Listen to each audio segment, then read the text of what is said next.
This episode is brought to you by Essentia.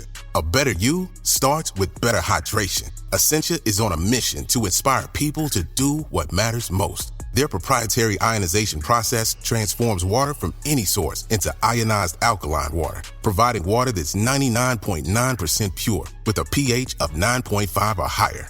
Essentia overachieving H2O, the #1 ionized alkaline water. Shop now. This episode is brought to you by Intuit, the technology platform that brings financial confidence with products like TurboTax, Credit Karma, QuickBooks, and MailChimp. You might have learned the recorder in school, but probably not how to navigate the financial world. Luckily, Intuit's on a mission to help with the free Intuit for Education program. It provides students with the lessons to learn essential skills, like how to build credit, file taxes, and budget. Check out their free resources at intuit.com/education.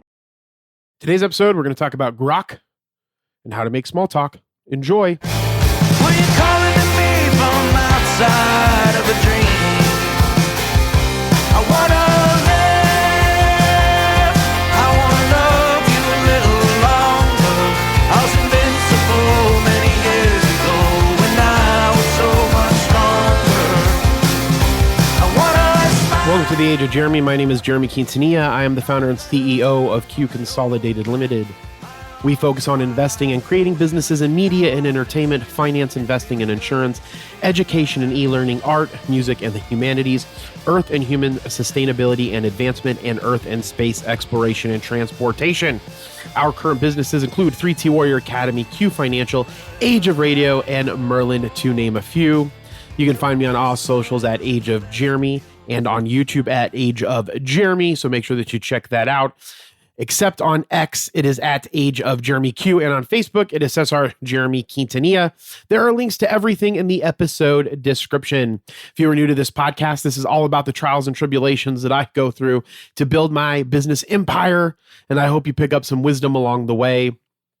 I also have guests that share their trials and tribulations, becoming content creators, and the adventures they have gone through to become entrepreneurs. I have 2 interviews that I will be getting out over the next couple of weeks, and I met so many people at the Phoenix Fan Fusion over this last weekend, and I'm going to be bringing them on to talk about the content that they create, because finding and listening to people's stories has always been fascinating to me and very beautiful, and I really enjoy what people have to say, and that's the reason why we interview the content creators. I also want to let you know in the episode description, there is a form to fill out if you want a consultation from me for 30 to 45 minutes. We can talk about taxes, investing, bookkeeping. We can talk about the benefits of life insurance. Again, we are working on making Q Financial one of the premier financial service providers in the United States and in Canada. So I encourage you to set up some time to speak with me if you have questions.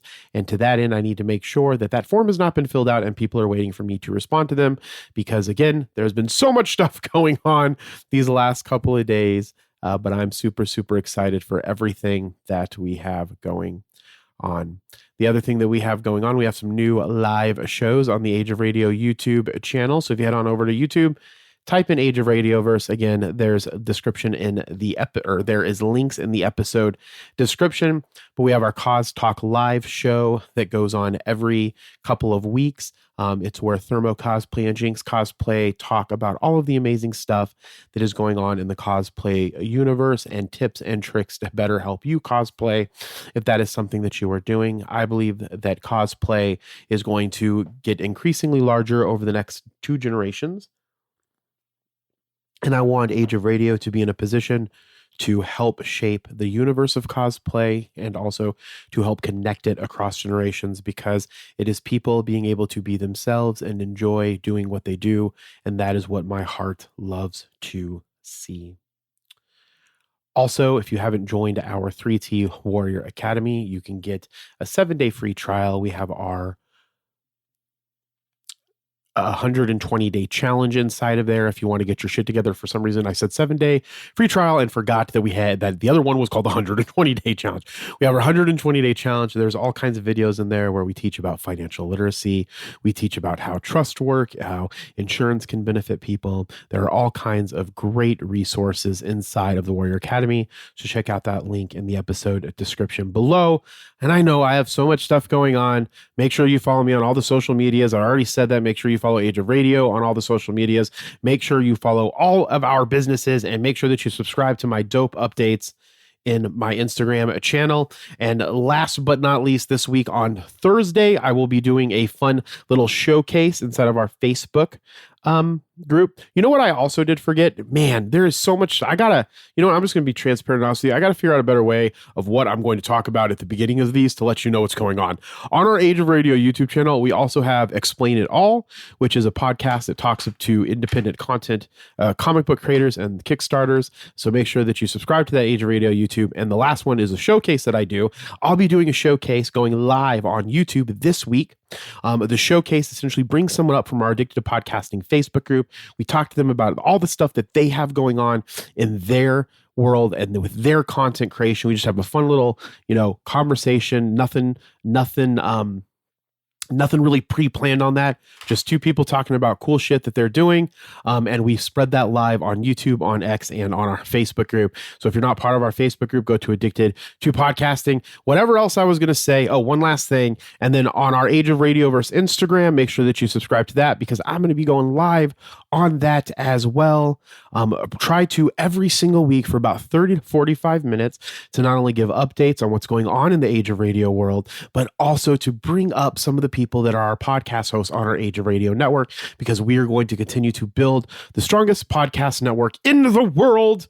And that's what we're doing. So I just wanted to let you guys know about that, bring it to your attention. So make sure that you check that out. That'll be at Friday at 6 p.m. Eastern. The showcase will be Thursday at 6 p.m. Eastern or around there. And we'll just have a hell of a good time this week because making content is amazing. And now we're going to talk about what you came for. We're going to talk about grok. What is grok? All right. Well, grok technically is a term this is where I'm guessing the term came from, was from a book called, it's a science fiction novel from 1961 called Stranger in a Strange Land. The Oxford English Dictionary, I'm stealing this from Wikipedia, summarizes the meaning of grok as to understand intuitively or by empathy, to establish rapport with and to empathize or communicate sympathetically with. Also, to experience enjoyment. It is a term that was coined inside of the book Strangelands, and from what I can tell, no one really knows what it means. And so there's like reference to stuff that it means inside of the book. It says all that groks is God. Grok means to understand, of course, but Dr. Mahmoud, who might be termed into leading Terran expert on Martians, explains that it also means to drink. And 100 other English words which we think of as antithetical concepts. Grok means all of these. It means fear, it means love, it means hate, proper hate, or by the Martian map, you cannot hate anything unless you grok it. And you might know grok because that is the application that is inside of X, formerly known as Twitter, that XAI has built. And I wanted to talk about that because Elon Musk's XAI has raised $6 billion in bid to challenge OpenAI. Sequoia Capital, Andreessen Horowitz among venture capitalist backers. Musk announced AI firm in July with Google, Tesla, veterans. All right, Elon Musk's artificial intelligence. And before we kick this off, this is by Vlad Savov in Bloomberg Business Week or on Bloomberg.com. So make sure that you get a subscription. And no, I don't get paid for that. I just think it's important to know what's going on in the world. And we do a great job kind of pushing information out there. And it's better, in my opinion, to read these from good news sources. Whether or not you think it's a good news source or not, I think Bloomberg's is a great news source, and you can kind of get an idea of what's going on. Now back to Vlad Savov's I think that's how you pronounce his name. Vlad, if you ever hear this in the future, as this podcast continues to grow, one day you will hear it. And if you ever hear this episode, I apologize for butchering your name. Elon Musk's artificial intelligence startup XAI has raised $6 billion to accelerate its challenge to his former allies at OpenAI. This is a Series B round. It was announced in a blog post on May 26, comes less than a year after XAI's debut, and marks one of the bigger investments in the nascent field of developing AI tools. Musk had been an early supporter of artificial intelligence, backing OpenAI before it introduced ChatGPT in late 2022. He later withdrew his support from the venture and has advocated caution because of the technology's potential dangers. He was among a large group of industry leaders urging to pause to AI development last year. Musk launched a rival to OpenAI's ChatGPT in November, called Grok, which was trained on and integrated into X.com, the social network formerly known as Twitter. That has so far been the most visible product of XAI's work, which is led by executives with prior experience at Alphabet Inc.'s DeepMind, Microsoft Corporation, and Tesla Inc. The company intends to use the funds to bring its first products to market, build advanced infrastructure, and accelerate the development of future technologies, it said in the blog. Its pre-money valuation was $18 billion, Musk said in a post on X. Marquee venture capital names, including Sequoia Capital and Andreessen Horowitz, backed the fundraising, which is one of the largest so far in the industry. Microsoft Corp has invested about $13 billion in OpenAI, while Amazon.com Inc. put about $4 billion into Anthropic. And again, I have used Grok, and that's why I wanted to talk about this. In my opinion, and I don't necessarily think Elon Musk is like a horrible human being. I think some of the things that he is trying to do is amazing. I think reusable rockets from SpaceX is amazing. I think he's a fantastic industrial engineer. And in that regard, and in innovation and the way that which he gets businesses going and his ability to do that, I think is one of the things that is really amazing about him. That being said, I do not have some of his political right leanings. I think he's become more right over the last couple of years. Not saying that that's bad. If that works for you, that's great. That's just not the world that I want to live in.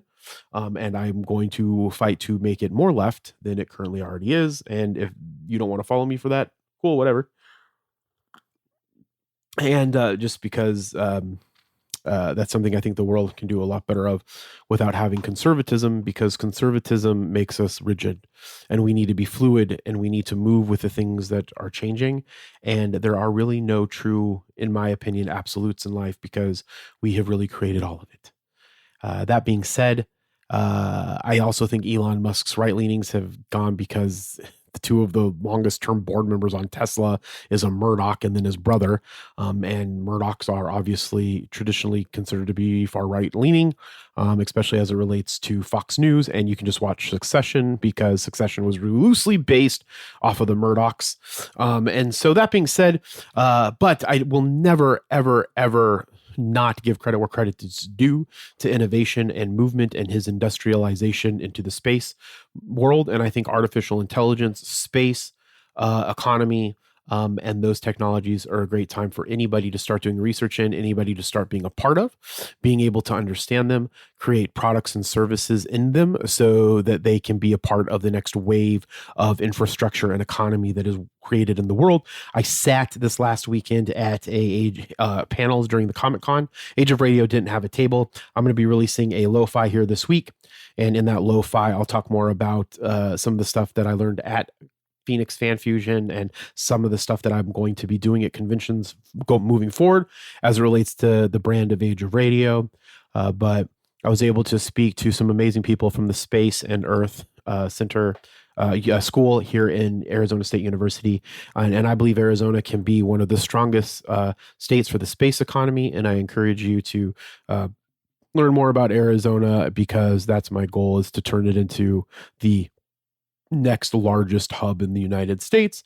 And we can do that through our education systems, and we can do that through space exploration.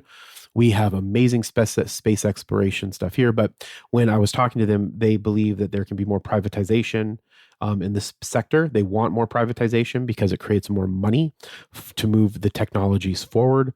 In my opinion, I think that those technologies and the research needs to be done by academics in the field in partnership with the government and in partnership with the public, but they were talking about extracting fuel from and how to extract the fuel from rocks on the moon, because the moon, it looks like we are working from a public sector initiative, and I would like to make this a private sector initiative of mine to create the moon bases, to create an economy on the moon, to be a stop shop as we're moving through the universe and the atmosphere.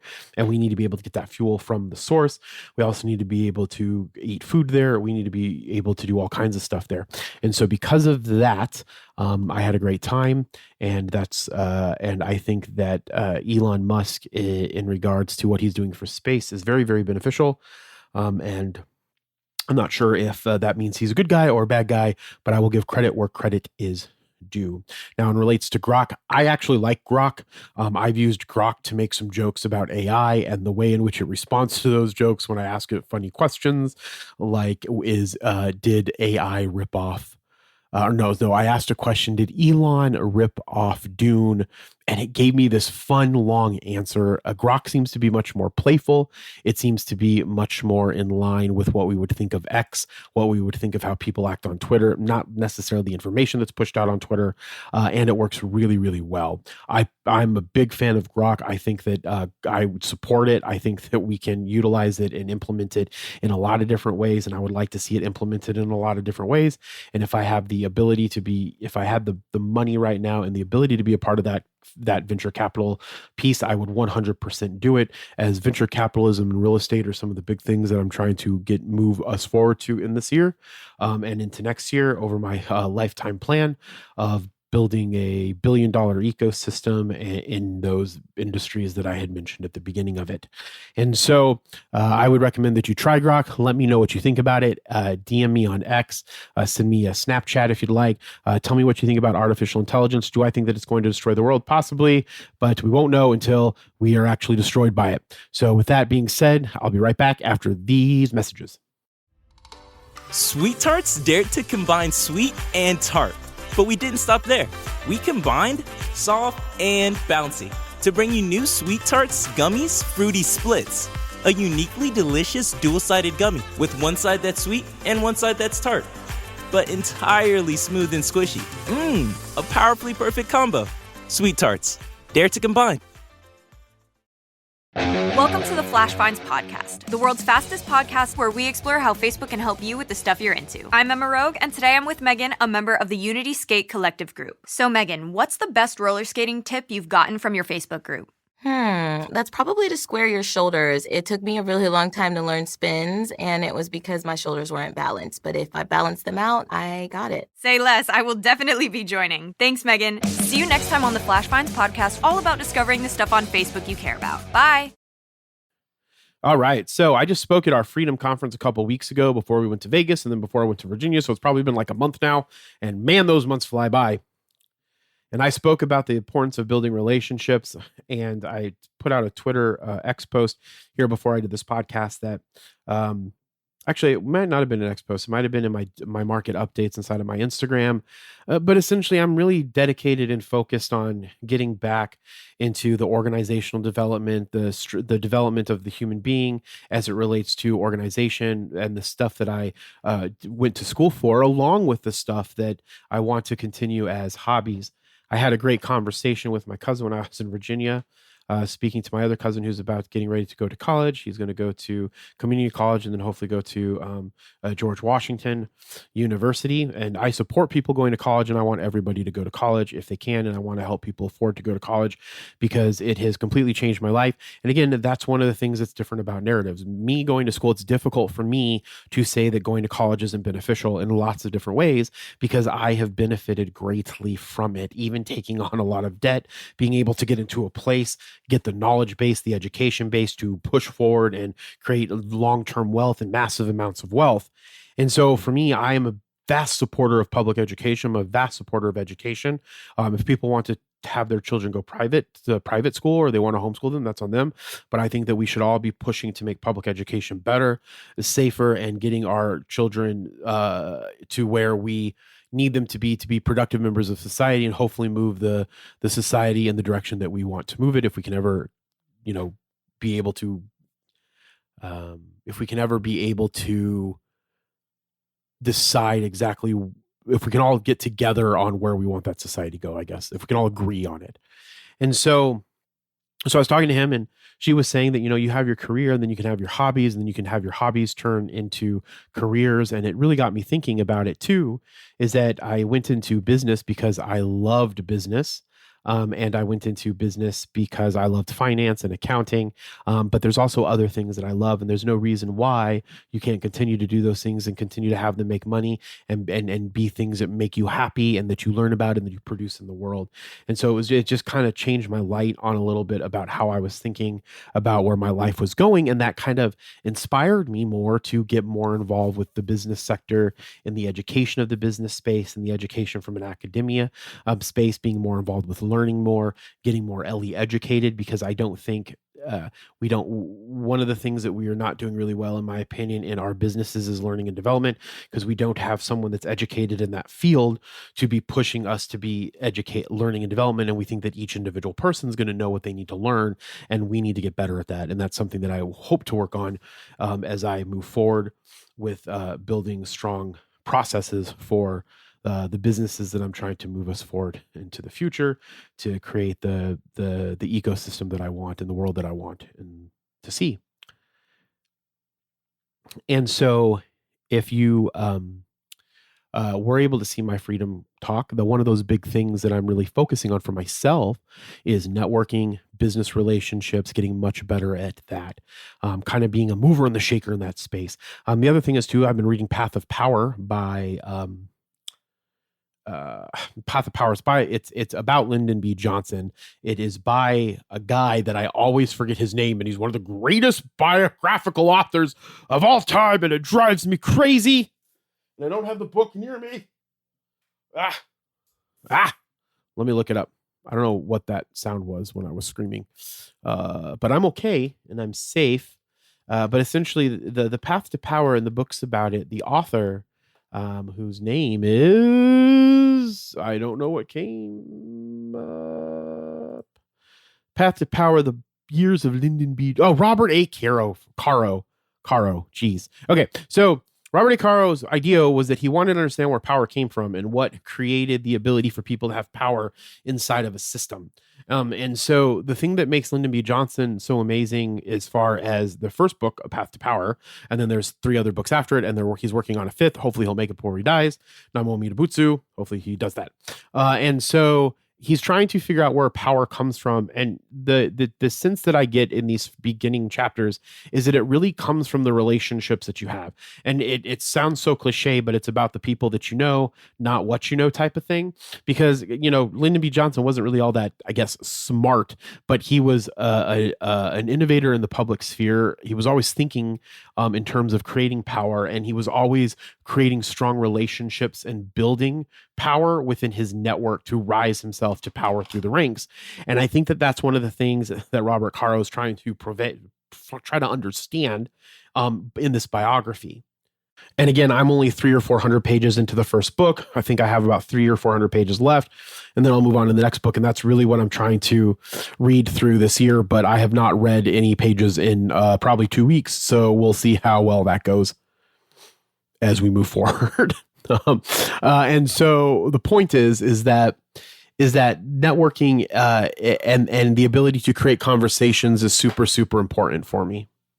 And so I've been listening to these Harvard Business Review YouTube videos. And one of the videos, and if you're in the Mighty Networks and R32R Academy, I shared this video. And it's really about learning how to create and make small talk, which I found really interesting. And so I had taken some notes. I don't know where the notes went. And the notes are right here. I'd taken some notes from it, and I kind of wanted to talk a little bit about that today, and share some of my thoughts about it as I go through some of those notes. And I'll put a link in the episode description, of course, so that you can go watch the video. And one of the things that he talked about at the beginning of it was trying to make it more of a game of hacky sack when you're having a conversation. And again, these are small talk conversations that are the beginnings of learning about someone and being with someone And so when this is the beginning of building those types of relationships, you have to have those small talk conversations. And this specifically is what it is about. The other thing that he says is, this is a quote by a woman named Rachel Greenwald, and she is an academic. I'll probably try to research and learn more about the stuff that she has been creating.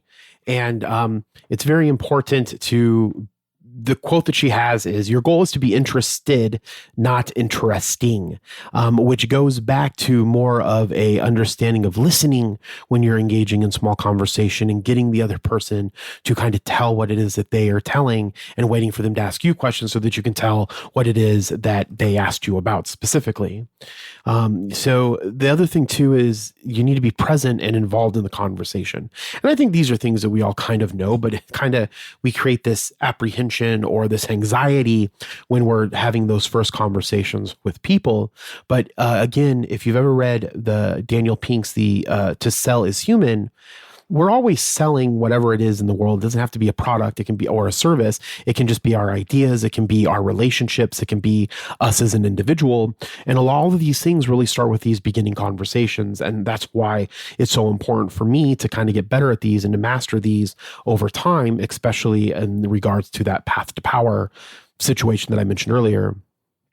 One of the things that I like in the video that the professor talks about and mentions, he's like, you're being judged all the time, really. Not in a negative way or in a good way, just you're judged by putting the attention, you're being judged when you're talking.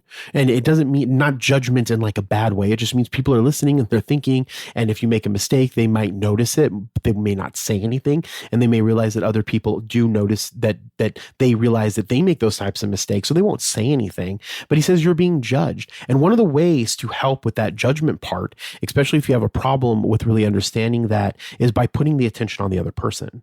So that's really one of the first things that he mentions, is that you want to really focus on the attention being put on the other person. And then likewise, that other person needs to make sure that that attention is being put on you. And from that dynamic, you will create a good conversation. A lot of the times we think, if you hear me in my podcast, right, I say a lot. And it's because whenever we're using we're thinking of it from taking a pause. And some of the best people that are in podcasts and journalists and people that are recorded in this capacity, they do a really good job at making sure that they're not saying the and they're utilizing that as a pause. And that pause is really good because it allows the other person to think, it allows the other person to contemplate what was being said, and it allows you to take a breath, for you to think about what was being said. And you can always tell, in my opinion, a great speaker and a great listener and a great thinker by their ability to understand that they don't always have to be talking and that silence can be okay. One of the things that he does talk about is that without that need to respond right away, we can get a better sense of creating a good conversation. So that's the next thing that he talks about. And the other thing too is an appropriate response is a better indicator of competence in a field. A lot of the times we think that if we have to stop and think about what we're saying, it's not going to be as entertaining for the other person. It's not going to be as impactful to the other person. And the other person might think that maybe we're not competent. But the exact opposite is true. An appropriate response to what was being said and an understanding of that response is a better indicator of that competence.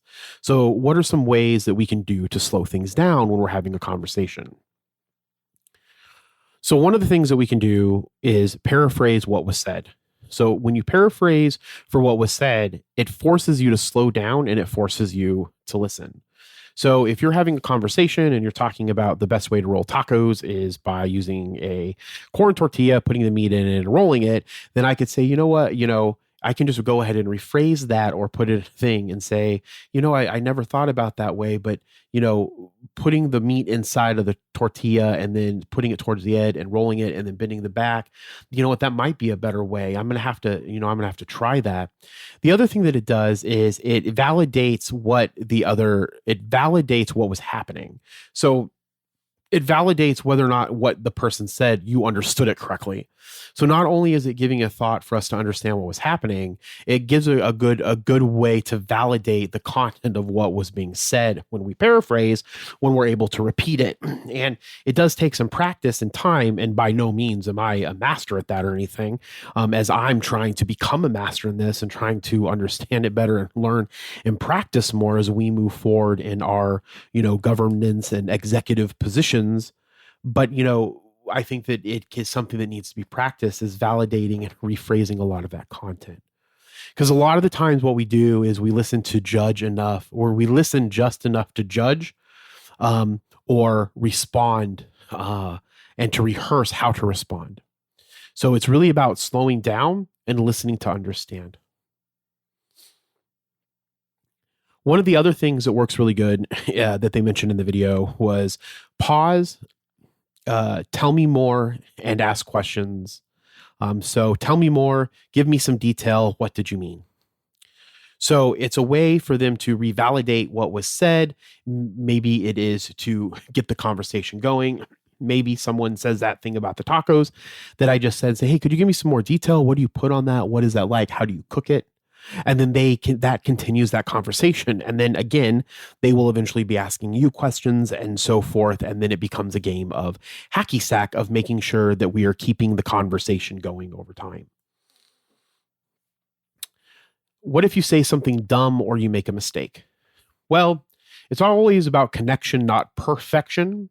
And so if we're making that connection, it doesn't really matter if we make a mistake. And the professor in this video mentions this really cool thing about it's not a mistake as in the sense of a mistake, it's a mistake. Right. So like he uses this really cool analogy that if we are actors and we say something wrong or we need to do it a different way, we have another take. So it was just a mistake. It doesn't mean that we did anything that we were really wrong in what we're doing. It's just trying it again and making sure that we get it right. So if for some reason you say something, you're like, wait, you know what? I don't know if that was right. Let me try to rephrase that and see if that other person understands. That's how you can have a really good conversation with someone. And it also creates that sense of vulnerability that I talk about a lot in building strong relationships. The other problem is some people, they don't think that they have a lot to say. I think that some of my family members think that they fall in that camp, or they're not confident in what they say. Sometimes I don't think that anybody wants to hear what I have to say, so I don't say anything. I've also spent a lot of time working on silence and people asking me questions. And so what if you don't have a lot to say? And so one of the ways to do that again is to ask more questions, get them to create the conversation, and then respond appropriately. And then there's the other side of this. What if you have too much to say? Sometimes we can go on for a very long time. And what happens is we take people on the journey of our thought. So we have a stream of thoughts and consciousness, and we just take people on. Similar to kind of how sometimes in the podcast I do this. I did it a little bit ago when I was talking about Elon Musk and Grok, and then I started talking about SpaceX and so forth. I just have thoughts and it kind of changes, and then we have to rewrap that thought around. And so a lot of the times what we try to do that for, now in the podcast sense, maybe it could be, I could have done it less or whatever. And in the podcast sense, I don't really mind. But a lot of the times we're trying to do it because we're trying to throw stuff at something and maybe something will stick. And being concise, though, is always better in almost every situation. And so the professor said his mother used to say this to him, tell me about the time, don't build me the clock.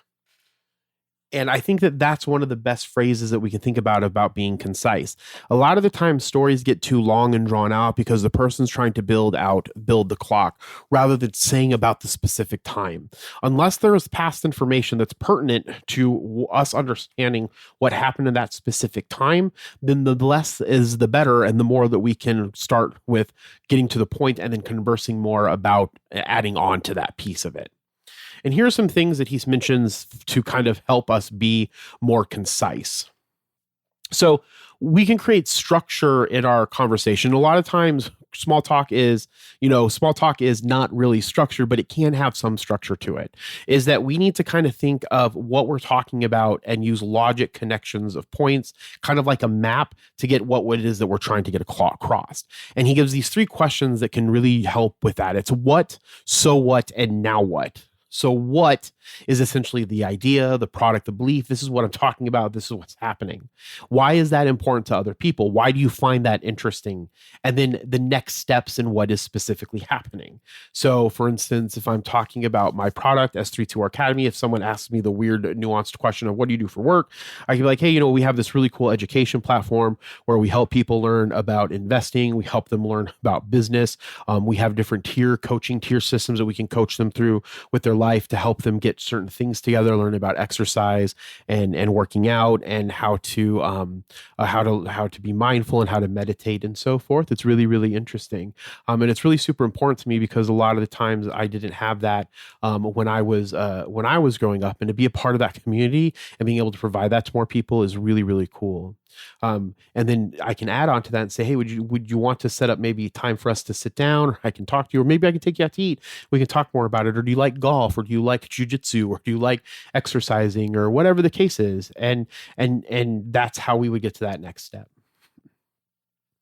And so again, that's kind of like how we can be concise about what it is that we're doing. And when they're not saying those things, right? If someone tells me that idea, you can also use those questions. So why is that important to you? Or why would that be important to other people? And then that's a way to get that conversation moving along. And then the other thing is, again, I kind of said this back there, like kind of what if you don't have anything to say, or how can you get the conversation started? And again, it's always about initiating through questions. You can always connect to the context of the environment. So rather than saying something like, what do you do for work? Or what is, how was your day going? We can ask more poignant questions about it. So like when I talk to May, and rather than saying when I see May tomorrow, is like, oh, how was her day off today? I could say something along the lines of like, did you have a lot of insurance calls yesterday on Memorial Day? We can start something by having more of a conversation. And the more that we can have an open-ended question to it and not a yes or no question, the more that we can lead that into creating a really positive conversation. We want to do something that piques curiosity. Now, a lot of this is really dealt around the fact of like, doing mixers and things of that nature, which is one of my really big goals of getting into the conference scene and the event scene and things like that. So, like for instance, if I had a booth at Comic-Con, which we will have next year, and we'll have it UWU this year, rather than having people say, how was your day going when they're walking by, you can say, hey, what was the most exciting thing that you have seen so far today? Or what's the thing that you want to see the most today, or what are the panels that you want to talk to the most? Oh, that's really cool. Do you like talking about that stuff? Do you have a podcast? What are some of your favorite podcasts? There's all kinds of way to get these conversations going and started. It's just initiating that connection and us being okay with building friends.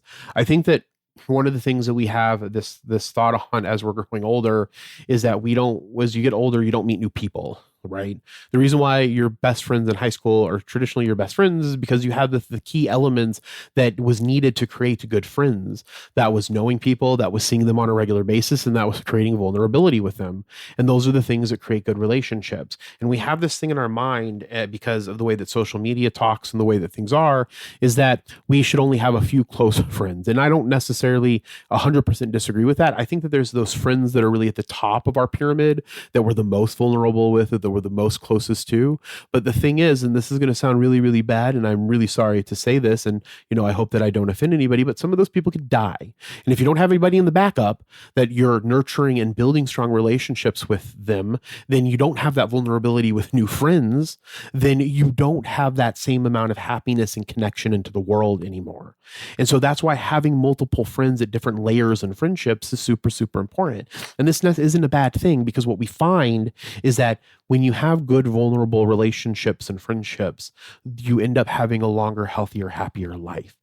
And it's not about neglecting someone else, and it's not about someone else being better than your other friends.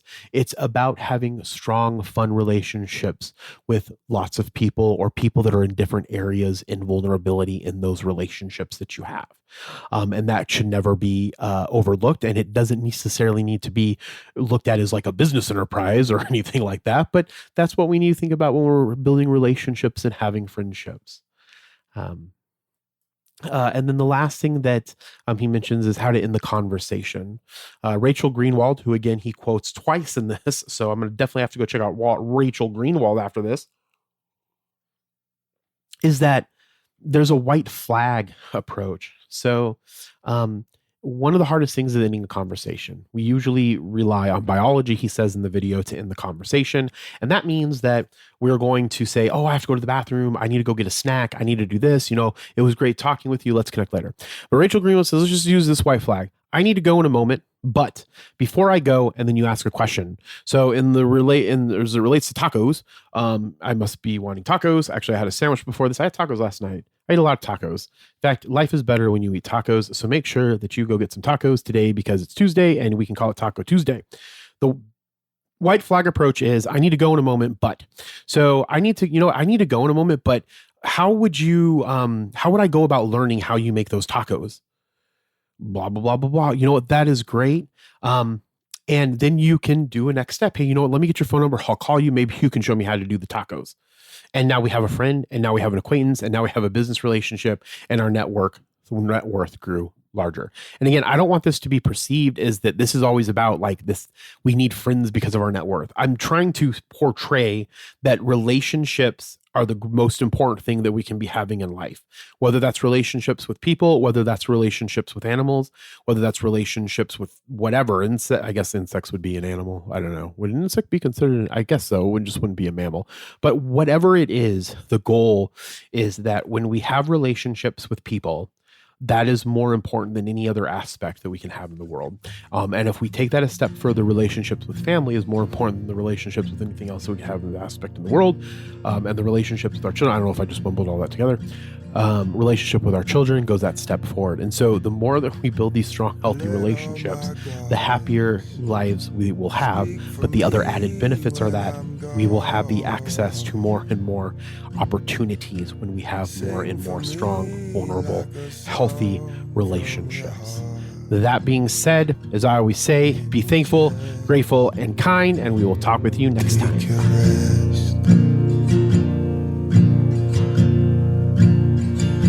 Let all my flowers bloom the whole year round, bloom in colorful sounds in the sky of your mind all the time. Thank you so much for listening to The Age of Jeremy. Make sure that you like and subscribe to this podcast wherever you get your podcasts. Follow me on social media at Age of Jeremy and rate this podcast if your podcatcher allows you to, and share it with every single person in the known universe. The opening song was Gaslight Anthem. I can't remember the name of the song. Gaslight Anthem, Positive Charge. The closing song is Gardens by Trevor Hall. I use Neumann microphones. I recorded into a Zoom L8 to Cubase as a digital audio workstation, and I use Waves plugins. And one last time, Namo Amida Butsu, be thankful, grateful, and kind, and I'll talk with you next time. Bye. Let all